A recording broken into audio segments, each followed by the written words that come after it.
ಬಾಗಲಕೋಟೆಯಲ್ಲಿ ಶಿವಾಜಿ ಜಯಂತಿ ವೇಳೆ ಕಲ್ಲು ತೂರಾಟ ಕೇಸ್. ಕಲ್ಲು ತೂರಾಟದ ಘಟನೆ ಸಂಬಂಧ 8 ಜನರನ್ನ ಬಂಧಿಸಲಾಗಿದೆ. ತನ್ಜೀರ್ ಎಂಬ ವ್ಯಕ್ತಿಯಿಂದ ಕಲ್ಲು ತೂರಾಟವನ್ನ ಮಾಡಲಾಗಿದೆ. ಬಾಗಲಕೋಟೆ ಎಸ್ಪಿ ಸಿದ್ಧಾರ್ಥ್ ಗೋಯಲ್ ಈ ಸ್ಟೇಟ್ಮೆಂಟ್ ಅನ್ನ ಕೊಡ್ತಾ ಇದ್ದಾರೆ. ಸೊ ಈ ಪ್ರಕರಣಕ್ಕೆ ಸಂಬಂಧಪಟ್ಟಂತೆ ಇದೀಗ 8 ಮಂದಿಯನ್ನ ಬಂಧಿಸಲಾಗಿದೆ ಅನ್ನುವಂತ ಸ್ಟೇಟ್ಮೆಂಟ್ ಅನ್ನ ಕೊಡ್ತಾ ಇದ್ದಾರೆ. ಇಲ್ಲಿವರೆಗೂ ಹಿಂದೂ ಪರ ಸಂಘಟನೆಗಳು ಹೇಳ್ತಾ ಇದ್ದಿದ್ದು ಏನು ಅಂತ ಅಂದ್ರೆ, ಇಲ್ಲಿವರೆಗೂ ಯಾರನ್ನ ಬಂಧಿಸೇ ಇಲ್ಲ. ಘಟನೆ ನಡೆದು ಈಗಾಗಲೇ 12 ಗಂಟೆ ಕಳೀತಾ ಬಂತು, ಆದ್ರೂ ಯಾರನ್ನೂ ಬಂಧಿಸಿಲ್ಲ. ಯಾಕೆ ಅನ್ನೋದನ್ನ ಅವರು ಪ್ರಶ್ನೆ ಮಾಡ್ತಾ ಇದ್ರು. ಸೊ ಇದೀಗ 8 ಮಂದಿಯನ್ನ ಬಂಧಿಸಲಾಗಿದೆ.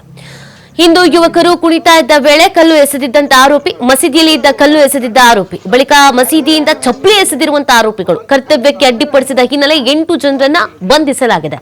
ತಪ್ಪಿತಸ್ಥರ ವಿರುದ್ಧ ಕ್ರಮ ಕೈಗೊಳ್ಳುತ್ತೇವೆ ಅಂತ ಎಸ್ಪಿ ಇದೇ ಸಂದರ್ಭದಲ್ಲಿ ತಿಳಿಸಿದ್ದಾರೆ.